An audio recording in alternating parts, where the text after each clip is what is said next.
Hey, hey, hey, welcome to another fine edition of the Post Credits Show. I'm your host, Ronnie Williams. And I'm Serge, the Urge for Surge. Hey, Serge, how you doing this week? Good morning. Good morning, yes. To our friends in Australia, we have a huge fan base there, if you believe it or not. Right. And I think some of the movies we were discussing have some Australians in them. Who are the Australians? I wanted to say Chris Hemsworth, but that's a different movie. Oh. Christian Bale? I think he's English. Oh, I thought he was Australian. And nope. And turns out one of the actresses is from Sweden. So we'll discuss that later. If it's first time joining us, please feel free to join in the chat. Let us know any movies you've seen recently or in the past, and we'll discuss a little bit about what you said. Any post credits on the movies? No, neither one, oddly enough, had a post-credits scene. Well, okay. So our rating systems, how soon people should see each movie. I'll start off and say Ford versus Ferrari. I say see it in theaters before it leaves theaters. Okay. But caveat, try to see it in Dolby theater. See it in a theater that has like really good surround sound. Okay. Because just the revving of the engines and so forth, it gives you an added level into the movie. So how soon should people see Ford Ferrari for you? By next Thanksgiving? Next Thanksgiving. Yeah. Wow. How soon should people watch Doctor Sleep? That one we should watch this month. Yeah, I say see it within 2 weeks, half a month. I keep wanting to say Doctor Strange. Yes, Doctor Sleep. Doctor Sleep, okay. A sequel to both The Shining, the book, and The Shining, the movie. Right. And if you haven't seen The Shining, do you need to see The Shining to see this movie? I would say no. I wouldn't say either. They retread quite a bit of The Shining and like the bigger parts. Like if you've seen the Simpsons Halloween special of The Shining, you'll be fine. I think you could just watch like a brief YouTube video for like 10 minutes of the Shining, the original. The Shining's pretty special though. I would like watch that on its own some other time. Like go in either blind or knowing everything for this movie. That's my recommendation. Okay. And I didn't change the graphics. I caught a movie on Netflix. I don't know if you saw this one. Dolomite is My Name, starring Eddie Murphy. No, what is that? So Eddie Murphy plays Dolomite. He's this blaxploitation star. Basically, he is not succeeding in Hollywood in like the 60s or 50s. I don't know when it was set place. So he starts putting out his own comedy records. And like he came up with this whole personality of Dolomite using, these weird rhymes from these bums. And like it catches on in like this niche audience. And then he goes on the road and then he's like, okay, I want to make a movie now. And so he starts making these outrageous movies. Wow.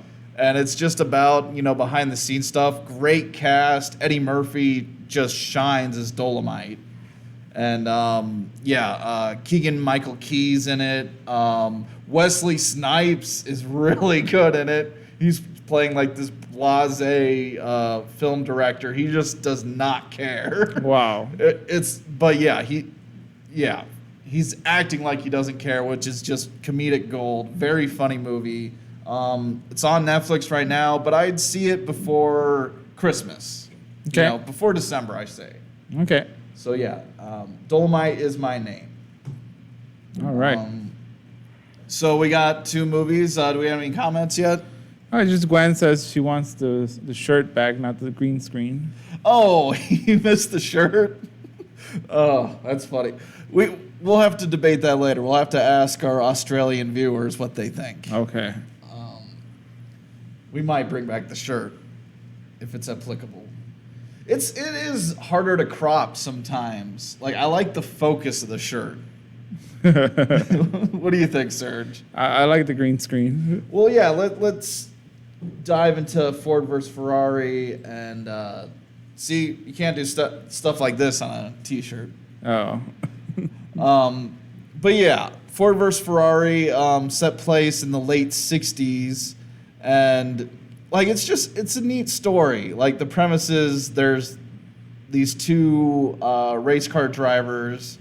One of them, played by Matt Damon, has medical issues and can't race no more.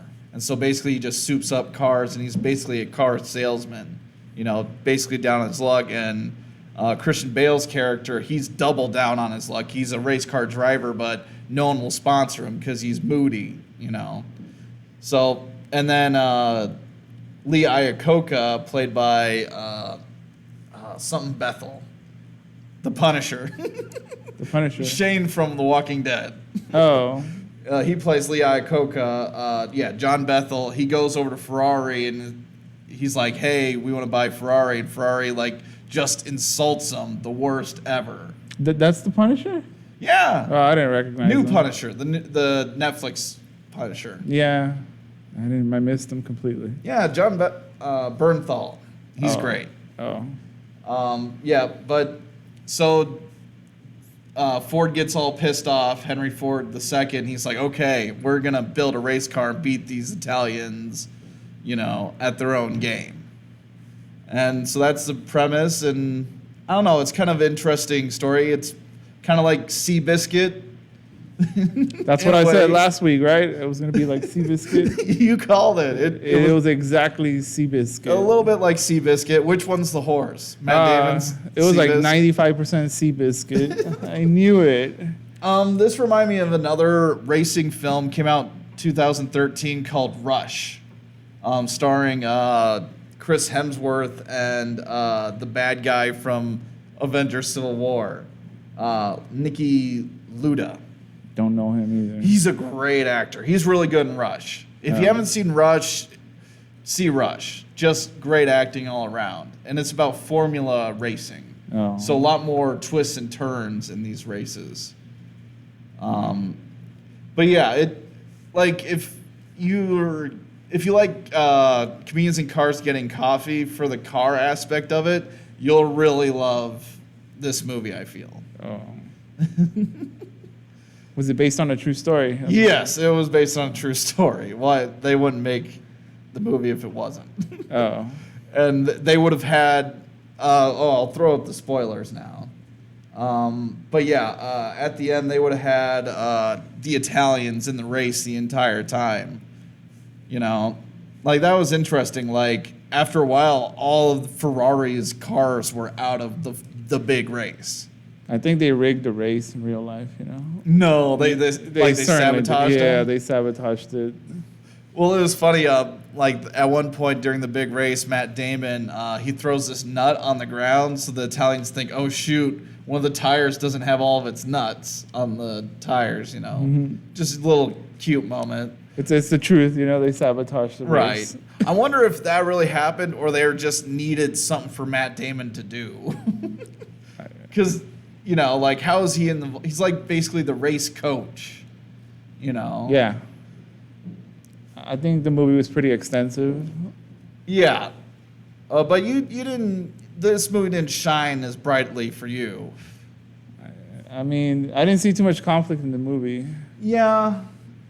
But it's just the nature of these kind of race movies. Yeah, the true to life films. It was interesting at the end, once, they knew for sure that, the main character was going to win the big race and all the other cars were out.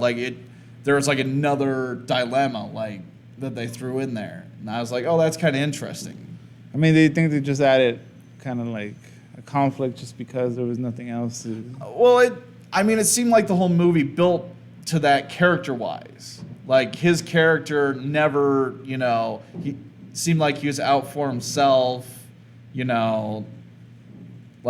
couldn't care less about promoting the Ford brand or sponsor, And that was another conflict too, was, Ford trying to, tell these, mechanics and racers how to do their business, I mean, even if he got second place, I don't think it really mattered to him. I'm pretty sure all the records he broke. Right, yeah. And that was the cool part, is he kept breaking the track record. Yeah. Going for the perfect lap. Right. fine film. Do you think it'll get any Oscar buzz? I certainly hope not, because I didn't see anything there. I came in with such high expectations of this movie. Yeah, like the cast is great. I think any other year this would grab the attention of a lot of stuff, but yeah, not so much. I wish My Name is Dolomite was more appealing. Dolomite is My Name was more appealing because at least production design, costumes, it's going to make it. Costumes, I don't think this will get it. Production design, effects, acting. The actress that plays the wife of Christian Bale, she's in a TV series I'm watching right now, Outlander. She's the main gal in Outlander. Homelander? Outlander. Oh. It's about a girl that travels back in time and finds love. Oh. Okay. I recommend Outlander. I was thinking of The Boys. Do you want to move on to Doctor Sleep? All right, Doctor Sleep. Doctor Sleep, late sequel to The Shining. It's all about Danny Torrance, who was the kid on the little cycle. There he is, roaming around the hallways of this haunted hotel. That's him? Yeah, that's supposed to be him as a young kid. Oh. Yeah. When's the last time you saw The Shining? Woo. Never? Years. Yeah. I saw it recently. I think they had an anniversary showing in theaters, and that was pretty fun. I also saw this great documentary called Room 237, which is all about these conspiracy theories behind The Shining. It's really about how Kubrick faked the moon landing, or about punishing the Native Americans. It's really cool. And then they break down this scene where Danny Torrance is just roaming around this whole hotel on his big wheel, right? And they say it's impossible if he's gone this way and this right. It's structurally impossible for him to make these turns. Right. Now, they probably in a movie, they just use cheats. Anytime there's a sharp corner on a wall, they made a cut there. Right. But they made it one flowing scene. It seemed like, Oh. I don't know. To me, it reminded me of Bobby's World, the theme song, where he's writing the lyrics. Could you sing a little bit? Refresh everybody's memories. Well, no, Howie would be mad. Oh, Howie Mandel, yeah. He seems like he could win a fight against you. Yeah. It says, will you be able to sleep after watching Doctor Sleep? I'd say so. It's more fantasy than horror, although there are some very horror-like elements. Wouldn't you say? Yeah, it was pretty dark. Definitely a couple dark moments, some bloodying moments. Who do you think shines the most in this movie? Who shines the most? Yeah. Well, no pun intended. Oh. Because of The Shining. But I'll throw out Rose the Hat. The villain. Yes. Yes. Her persona is really good. Really good. I looked up Rebecca Ferguson's her name. Have you noticed her in any other films? No, this is her debut. No, she's been in lots of stuff. Oh, man. Not so great thriller called The Snowman.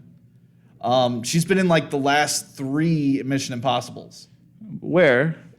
She's the British agent that keeps getting the shaft. Oh. A side character, but yeah, she's going to be in the next Mission Impossible as well. Okay. She was also in The Greatest Showman. I haven't seen that. She's the one who sings Never Enough, although that actress doesn't actually sing Never Enough. Oh. I don't know why they didn't get the opera singer to be the act. She's a good actress. I could see why they cast her in The Greatest Showman, but she really shines in this film as the villain. So they're basically kind of psychic vampires almost. Uh-huh. And they're trying to hunt down other people with special abilities or The Shining, like Danny Torrance. And they kidnapped this one kid. It was a kid from Good Boys. Right. Yeah. And they stab him in the chest and are sucking up his steam. And it's just a brutal scene. Yeah, the other girl too, the one with blonde hair, with short hair. Oh yeah, she was all right. She was okay. Something Rattlesnake was her name. Yeah. Like in the character's name. The actress is Emily Ann Lind, and her character's name was Snakebite Andy. Okay, her name was Andy. She's really good too. Yeah. Yeah, all around good characters. Ewan McGregor, like that's half the reason why I wanted to see this movie. I'm going through season 3 of Fargo right now, and Ewan McGregor's doing really good things in there. And I always enjoy Ewan McGregor. Like, the Star Wars prequels, he's Obi-Wan Kenobi, and he's fine. Like, nobody, even though there's great actors in the prequels, it's really clunky to deliver that dialogue, you know? That was probably the best Star Wars movie, right? You're a prequels guy? Episode 1, you know? Oh my goodness, Phantom Menace. It's my favorite one. I can't wait till we do Cats later this year. Good. Instead of Star Wars. No, we'll do Star Wars. But yeah, Ewan McGregor, I think he's also in Moulin Rouge. Just a solid guy. Actor guy. Did you like the kid that is like the MacGuffin girl? So she's like Darth Vader in this movie. Is she? Well, I mean, she's like the strongest one, right? Right. She's the chosen one. And Ewan McGregor's Obi-Wan Kenobi again. Right, he's Obi-Wan again. And Rebecca Ferguson, also known as Rose the Hat in the movie, is what? The Emperor? No, the Emperor was much stronger.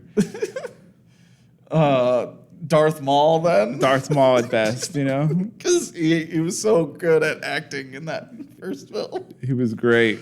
I think you probably just liked her because her name was Abra, so you thought, this was a metaphor for a Pokemon movie. No. No? You weren't waiting for her to evolve into Kadabra or Alakazam? No.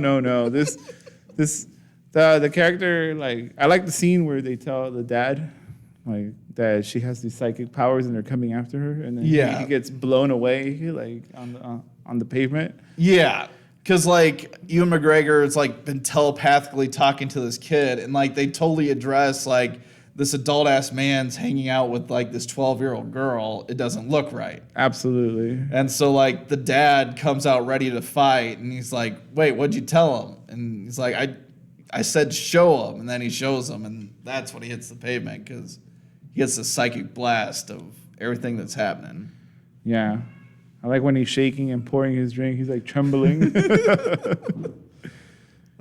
Good stuff.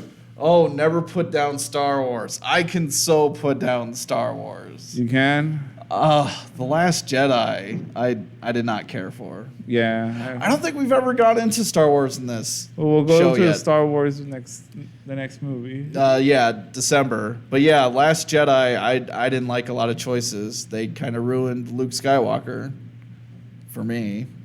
Who knows what to expect from this last one?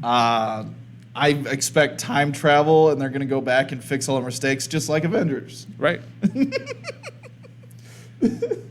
No, I wish. One thing I have a problem with this movie, though, like, I didn't like that they went back to the hotel. So I think it was one of the reasons why they got permission to do this one. Mm-hmm. So in the Shining, the hotel blows up. Right. And it's pretty much the same ending that they did for this movie. Jack Torrance is supposed to be taking care of the hotel and always checking on this boiler because it could blow if nobody checks on it. And that's what he forgot in the book, and so the hotel blows up. And that gives the mom more cadence in the book because she remembers, oh, you didn't check the boiler, so he runs to try to fix it. He gets himself blown up. But in the movie, which Stephen King hates, the Stanley Kubrick movie, the hotel's still standing at the end. Oh. And so I think this is to address that, kind of bridging it. So that's like the real ending to The Shining, is blowing up this haunted hotel. Right. And getting rid of it. you know. But yeah, I mean, much like It Chapter 2, it relied a lot on the first movie, you know. Like a ton of the images were ripped, you know, directly from what made the first movie great, you know, the twins, Come Play With Us, Danny, you know, the soggy old woman in the bathroom. That one is from It too, also. Oh yeah, remind me a lot. And they're both Stephen King. We're getting a lot of Stephen King this year. Right. Pet Sematary, which we skipped because it was so bad. Oh, was it? Oh, so bad. It was so bad. Every chance I get, I'm gonna throw the new Pet Sematary under the bus. Oh no. It was. How do you have? You can have all the undead animals you want. It's just one mangy cat, and then some people zombies. But yeah, Doctor Sleep. How did this movie get its title? From Doctor Strange. No. Why is Danny Torrance called Doctor Sleep? He puts people to sleep. Forever. He's doing a kindness. He works at like an old folks home as an orderly, and like he can kind of sense when they're about to go, so he helps them pass, you know. And so the first guy he does it to calls him Dr. Sleep because he helps him sleep peacefully. And that's, you know, kind of a nice moment. Right. And this movie plays off like several themes like drug addiction and alcoholism. Like he's definitely an alcoholic, and like it starts off, it like hits you over the head. Like, did he seriously let those two people die? Well, in the beginning, right? Yeah, that was brutal. I don't know. Like, was it real? Like everything else in the movie was real. So most likely he did. Yeah. Ooh. I won't spoil that one for people. Okay. But yeah, he's trying to sober up, you know, but also like these psychic vampires are also addicted in a way. Like vampirism's often used for addiction in like fiction, you know, because they need blood, they need to feed, you know. Or a lot of versions of vampires, they're able to abstain somehow, but it's like a hunger within them. Well, are they vampires? They're basically shining, psychic vampires. Or shining. They're vampires. sucking out people's souls, essentially. You know. I don't know. That's debatable. I don't know if they're really. Yeah. Okay. But yeah, Dr. Sleep. What were some fun moments for you? When the hotel's coming back, the dad's in the bar. Yeah, that was a great scene. It was a great scene. He's like, Yeah. no. He's like complaining. And it wasn't actually Jack Nicholson. They got a lookalike. I'm kind of glad they got lookalikes for all the people that were in The Shining. Like the person they cast as Danny Torrance's mother, they nailed it. Like they did a good job. It wasn't Jack Nicholson? No, that was not Jack Nicholson. Oh. Jack Nicholson looks old and it would cost too much to de-age. Wow. He's so old it costs too much to de-age.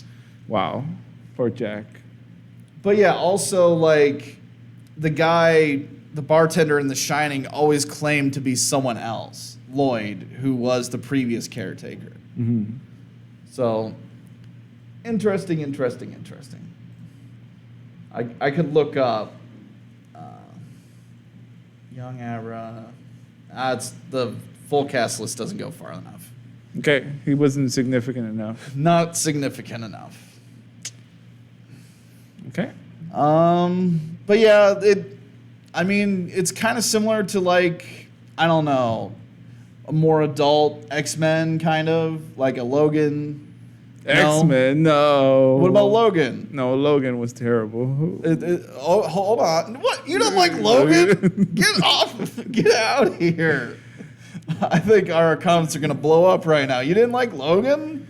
We got to address this now. No, we're good. No. I mean, I can't compare this to Logan. It's very similar. So Logan and Danny Torrance are both like over the hill. They've been through the ropes, and they come across a girl that they have to protect from people who want to, take her apart, essentially. Same movie. And, They have. But Logan is an X-Men. You're right. So instead of X-Men, they're all psychic people. Okay. Isn't it similar a little bit? I would say no. Oh, come on. Okay. I don't think it's too far of a leap.